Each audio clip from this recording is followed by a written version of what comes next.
During this Lent season, we've been spending some time each week making our way through Psalm 51. It's this great psalm where David confesses his sin. He begins to experience the cleansing and the renewal that he longs for. And this week, I have the privilege to share for a few minutes on the portion of the psalm that speaks of this desire for cleansing. And for whatever reason, as I was thinking about this, an old movie came to mind. This film came out in 1987, I believe. It's a teen romantic comedy by the name of Can't Buy Me Love. And here's the premise for those of you that may not be familiar with it. There is a nerdy high school student by the name of Ronald Miller who has worked all summer long with his lawn business to save up $1,000 to buy the telescope of his dreams. He lives next door to the most popular girl in school, Cindy Mancini, who he has a crush on, but they have no sort of friendship or relationship other than the fact that he mows their family's yard. And in this particular film, the character Cindy Mancini, against her mother's wishes, takes her mother's most prized outfit to wear to a high school party. And it's a white outfit of all suede. And while she's at the party, somebody there spills red wine all over her. Like she's just covered in it. And so I think this came to mind this week because there's this scene where she is frantic and she is desperate and she's covered in this red wine and she knows she's guilty and she knows that her mother is going to be furious and she is scrubbing and she's in the bathroom and she's crying and she's panicking and she's just going like crazy trying to get it to come out. But as hard as she scrubs and the more furiously she works at it, it just isn't budging at all. And so the next day, she makes her way to the mall to try and return the outfit in hopes that the store there might take it back for some reason. And of course, they say no, but here you can buy a replacement, the exact same one in the exact same size. Problem is, it will cost you $1,000. Well, she doesn't have that sort of money, but it's in this moment that Ronald Miller, the nerdy next door neighbor, happens to be in the mall while he's looking at his telescope, getting ready to buy it. And he sees across the way, he sees this crush of his, Cindy Mancini, in panic. And so he goes over to her and he realizes that she needs $1,000. And it just so happens that he has $1,000. And rather than buy the telescope, he, in the moment, comes up with this plan and he says, I will give you $1,000 so that you can buy the dress, so that you can have something to present to your mother. She'll never know. But I need you to pretend to be like my friend. I want to be in your social circles. I need you to hang out with me, eat lunch with me, introduce me to your friends. I'm sick and tired of being in this sort of social class that I'm in. And I believe if I attach myself to you, all right, you will raise my clout.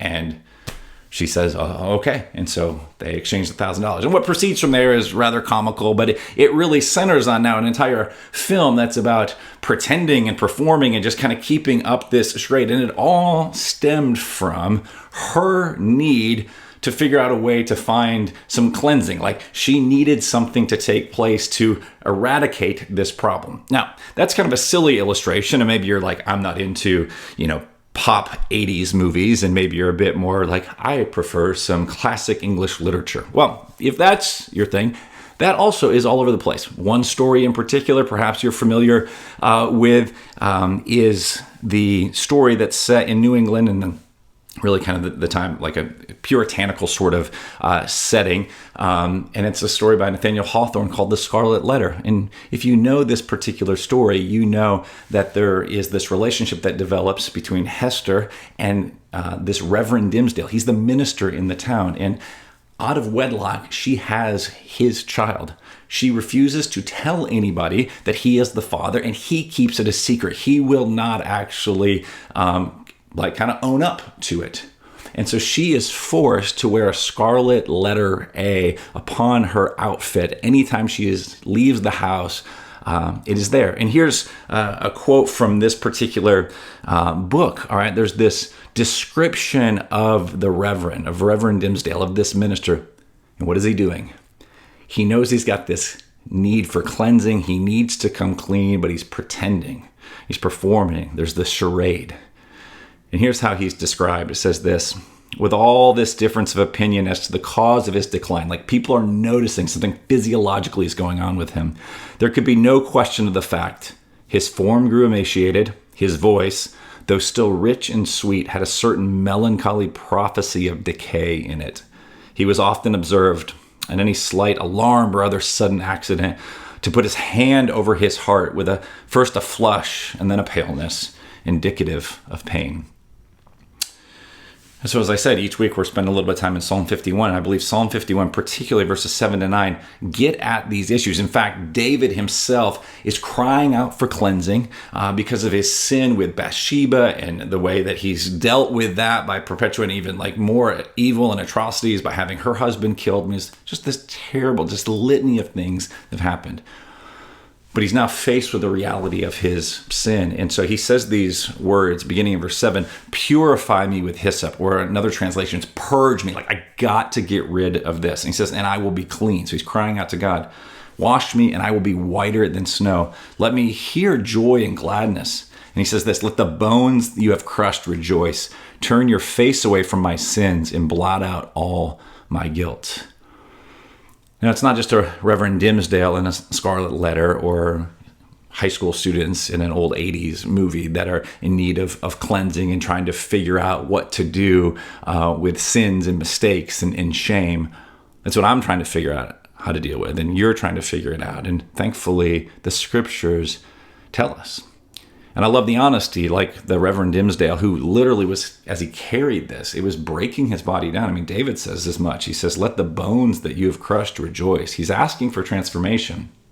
But he's also he's bearing the weight of it. And he's experiencing the need to be cleansed. And that's the reality for all of us. And so what do we do with that? Because I believe the culture, the world only offers, well, just pretend. Just do you, and you, like, forget about that. Try and push that down. It doesn't matter. But if we're honest, it rears its ugly head for both those that are in the church and outside of the church. Like, there is this longing to be cleansed, for things to be set right. And David says these words. He says, purify me, Lord, or purge me with hyssop, which to us, we might look at them like, what is he actually referring to? But it's meant to like take us back. And so for just these last couple moments together, let me read this passage, where one of the first places where this idea turns up, and it's in the story of the Exodus, where God's people are in bondage to the nation of Egypt, and they want to be liberated. They want to be set free. They want to be redeemed. And God puts a plan together that he's going to smite the Egyptians, that he's literally going to kill their firstborn. And in order to protect them, so that he might pass over, he tells them particular things. And so in Exodus chapter 12, it says this, beginning in verse 21, then Moses summoned all the elders of Israel and said to them, go select an animal from the flock according to your families and slaughter the Passover animal. Take a cluster, and here's our word, of hyssop, dip it in the blood that is in the basin, and then brush the lintel and the 2 doorposts with some of the blood in the basin. None of you may go out of the door of his house until morning. When the Lord passes through to strike Egypt and he sees the blood on the lintel and the 2 doorposts, he will pass over the door and not let the destroyer enter your houses to strike you. And so, unlike the world, I said, that can only really, I think, offer pretending and performing, the God of the Bible offers us something much, much more. He actually offers us true cleansing through the blood of the sacrificial lamb. Now, in the Old Testament, it's the Passover lamb. But what we know, and even what we've been studying together as a church, is the fulfillment of that is Jesus himself. It's why John the Baptist cries out, behold the Lamb of God who takes away the sins of the world. It's because of Jesus's work on the cross that you and I can get the cleansing that we need, that we desire. And so like the Passover lamb, where, God's judgment passed over them because of the blood shed, God passes over, like our judgment. We are not judged because Jesus was judged in our place. He did not pass over Jesus, but instead passes over us. And what we read as well is David cries out in this particular psalm, and he says, turn your face away from my sins and blot out all my guilt. That God's face, the Father's face, was turned away from Jesus there on the cross. It's because of that we get cleansing, that we get redemption. that we get transformation. And so it's when that truth begins to grip our hearts, I believe it's in that space that we begin to experience what God would have for us, and that we can do away with the pretending, and we can freely then begin to confess. We will no longer fear that. We can bring it to God, and we will even see the gift that God gives to us as he by the Holy Spirit, like, convicts us of sin. Not to make us grovel or be down in it, but rather for this appreciation of all that Jesus has saved us from. And so I want to read to you one last little section here from the story, the Scarlet Letter, and it's near the end. And Reverend Dimsdale's finally come clean, and he's actually going to pay for his sins. And Hester cries out to him, shall we not spend our immortal life together? Surely, surely, we have ransomed one another with all this woe. But he has a different perspective. And he says, hush, Hester, hush, said he with tremulous solemnity. The law we broke, the sin here so awfully revealed, let these alone be in thy thoughts. I fear it may be that when we forgot our God, when we violated our reverence each for the other's soul, it was thenceforth vain to hope that we could meet hereafter in an everlasting and pure reunion. God knows, and he is merciful. And here's what I want us to hear. He hath proved his mercy most of all in my afflictions, by giving me this burning torture to bear upon my breast, by sending yonder dark and terrible old man to keep the torture always at red heat, by bringing me hither to die this death of triumphant ignominy before the people. Had either of these agonies been wanting, I had been lost forever. Praised be his name. His will be done farewell. And I believe in there what you have is somebody that is experiencing the mercy of God, who has confessed freely his sin, has now begun to experience the cleansing. It didn't come when he tried to hide. It didn't come when he put the fig leaves on like our original parents, Adam and Eve. It came as he confessed and clung to the mercy of God. And so in this Lenten season, may you and I go to the Lord, and may we confess, and may we find that he will cleanse us, and that he has given to us the righteousness of Christ. May you rest in that. May we be freed from the pretending and the performing, and may we live more fully in the gospel.